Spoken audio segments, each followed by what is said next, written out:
How to restart your city in SimCity BuildIt. Want to restart fresh in SimCity BuildIt? Here's how to restart your city safe.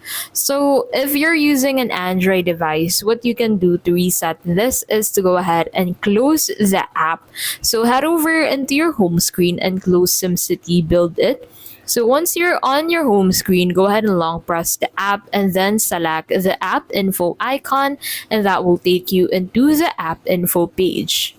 Once you're in here, you'll find this clear data button. Click on this and make sure to select clear data and clear cache to clear all of the information kept for this app on your device. Now, if you're using an iOS device, go ahead and open it up and then go ahead and restart and create a new EA account or Apple ID to connect to your SimCity BuildIt account.